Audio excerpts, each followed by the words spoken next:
Our next guest has hosted a terrific power showcase. In fact, it's called the Power Showcase. Going on, 15? This is year 16. Yeah, of the this Power is an Showcase. annual visit for us. What's this, year 5 for us? At least. We're pleased to have Brian Domenico on with us once again, talking about the Power Showcase. Brian, good morning.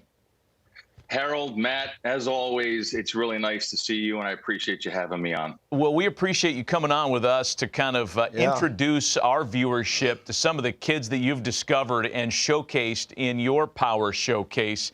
I mean, boy, the list is unbelievable. We watch the video of this thing all the time. Among the players that you had, and I guess you could talk on all of them, who's made your eyes pop the most at the Power Showcase?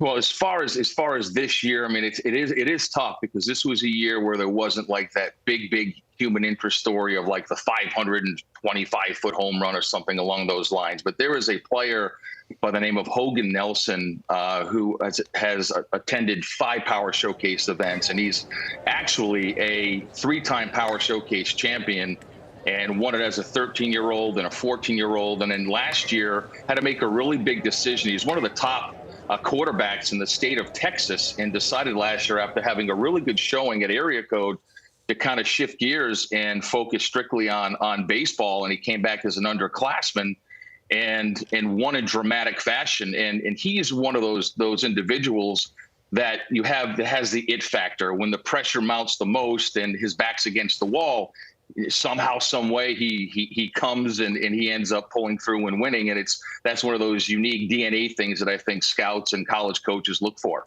Hey, Brian, I think we're in a unique time, too, where guys have perfected the home run. And do you see that early on, the art form of guys really knowing to master their swing for homers at an earlier age than before? Yeah, I mean, I'm glad you brought that up. The old adage back in the day would be that home run derbies would ruin a player's swing. And I'd be like, that's not really true, because there's so many different swings that are applied in an at-bat, whether it's an 0-2 count, or you have to hit and run, or move a guy over, or have to purposely hit a fly ball to the outfield for a guy who got a tag from whatever base. So I think that when you also put in the very beginning, when they're 12 years old and at Cooperstown, Cooperstown has those 200-foot fences, so the kids are enjoying that. Then they go to the Hall of Fame, and the nostalgia of looking at Babe Ruth's bat and a lot of the old uniforms. Now, they're too young to really appreciate all that, but it kind of starts there. And then they come to the Power Showcase, and knowing that they're coming to the Power Showcase and ending up at the other end of the rainbow in a major league stadium to kind of be a big leaguer and whet their palate for greatness and have that prosperous energy wash over them. Now it trickles back to, okay, how are we going to prepare for this? And with how all the great metrics today with blast motion and hit tracks and all how and Rapsodo and how their videos can be broken down, and how all of the hitting coaches are vast in so many different philosophies that they break down the kids' swings, and they really start to learn how to do that. Now, you can attest to this, Harold, that when you hit a ball and you square one up, it's smooth. It's one of the most beautiful moments in all of baseball, and obviously you have to elevate to celebrate.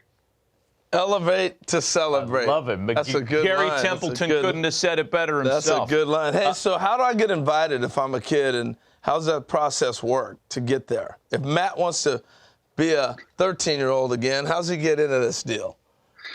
Yeah, and that's a great question. And there's a lot of different ways that you can get in. Some parents will reach out to me. Obviously, I need to take a look at some video. Then I want to take a look and see what travelable organization they play for, the level of competition.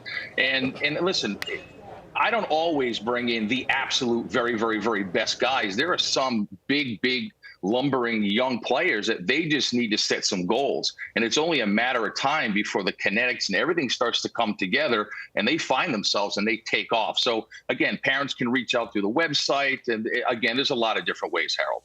Hey, so give us some names of some players, either prospects in minor league ball or big leaguers who've come through the Power Showcase.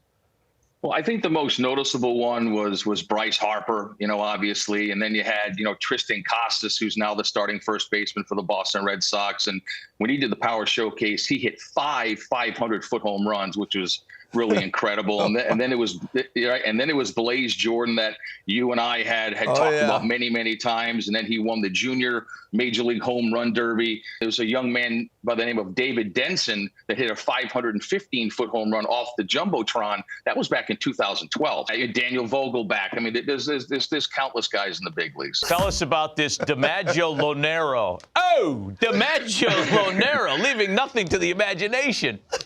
A very, very cool story. So his grandfather was an Italian immigrant. And so when he got to New York, just fell in love with baseball and obviously the New York Yankees. And when he had his son, which is DiMaggio's father, his name was Bill. When Bill grew up, he obviously was a diehard Yankee fan. So he decided to name his son DiMaggio. And his father was like, well, listen, that's kind of a tough name to live up to. And what's ironic is that DiMaggio actually told his father, and he knew about the event because two of his buddies did the event a couple of years ago, a player named Drew Rapepi, who actually was a two-time Power Showcase world champion. He told his father, he's like, I'm gonna go down and I'm gonna win it. And I think he put out some incredible numbers, 468 feet with his longest home run. And he has tremendous raw power. And like I said earlier, just scratching the surface and his potential. And I think he did Joe DiMaggio pretty proud, for sure. Yeah, I would say these kids are breaking my back looking at these videos. Italians, baby. You like Italians. I understand they also named the family dog Yogi. Is that right? Man, that's right. Living a Yankee dream there. Yeah. I want to ask you about, because there's a couple of 12U and 13U kids that popped as well. And I don't know, for me, the younger they get with the power, I mean, it makes you marvel at the command and the bat to ball skills when the kid's 12 years old. Great point. I think that some kids gravitate towards enhancing their baseball DNA and looking for that next big stage to have to compete upon, like IJ Garza you just saw. That's Tyler Cerruti. That's Sebastian Carthace, who actually won Week 9's Home Run Derby in Cooperstown. Austin Brown, who is a 14-year-old, Harold and Matt, that hit a 479-foot home run. Wow. Here it is right here. He hits it, and it goes off the back of the loanDepot sign. Check this out. Looks like Corey Hart. Beautiful, easy swing. Yep. Beautiful, easy swing. Oh, man, it's unbelievable. That is amazing. Now, one more guy, if I can here, is a 6'8" power hitter from Tennessee named Braden Turnage, and I did a little research. I think he's 16 or 17 years old. 6'8". And I did a little digging, and I wanted to find out, okay, who in today's game, position player wise, are the top guys as far as height. You had O'Neal Cruz, the shortstop with the Pirates, and then you have Aaron Judge, who plays outfield. But I wanted to dig a little deeper and find out who was the tallest major leaguer to ever play first base. And it was Tony Clark. I guess he's the executive director of the Major League Baseball Players Association, had 251 home runs and a 15-year career. But, 6'8", and he's an incredible basketball player, and he's also an ascending pitcher on the mound. Wow. That's scary. He looked like Richie Sexton. That's a good. I thought he looked like George Mirasan. Yeah, that's good, too. NBA player. Hey, Brian, we appreciate the visit as always. Congrats on another successful run on the Power Showcase. I know that kids love participating in your event. You had it a few weeks ago, and for folks that are interested, it's on the website. We have the information on the screen. Brian, we appreciate the visit. Happy holidays to you and your family. Always. Thanks, guys.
name's Nick Presto, scout Kansas City Royals. It's a great opportunity. Appreciate you guys being here, hitting on a big league field. We're going to run you through a scout day. You know, as scouts, we're looking for a bunch of things to see if you're going to be a professional player. I mean, obviously, we're looking for hitting. We're looking for power. We're looking for running,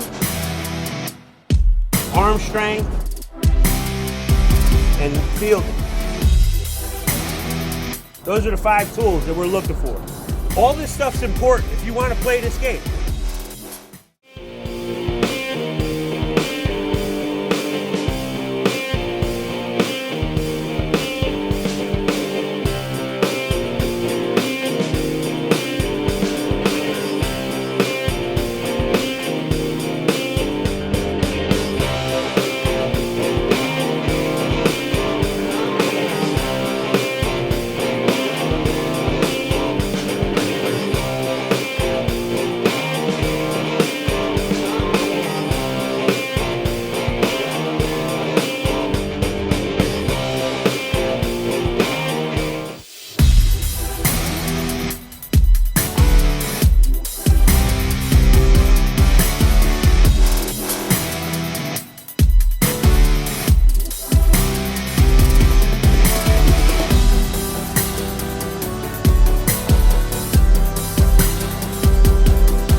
Representing Florida, a shortstop out of Oakview Middle School, Ashton Norris.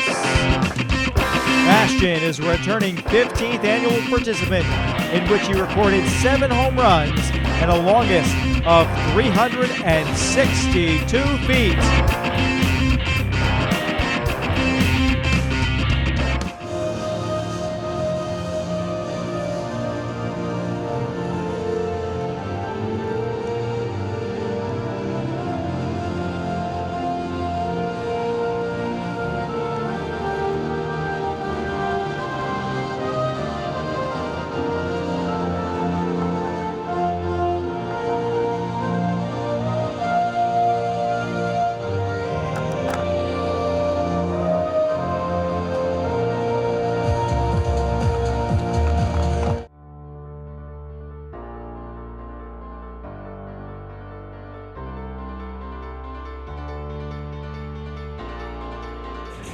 Now stepping in, representing Florida, here is Ashton Norris.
Ladies and gentlemen, nice round of applause right there for Ashton Norris to complete his 15-out round.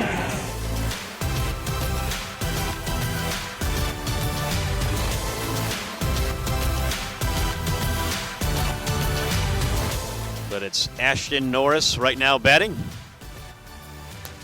Hammered into the ground, past the third baseman into the outfield, gobbled up by the left fielder. Does a good job of playing that ball in quick. So Ashton Norris with the base hit.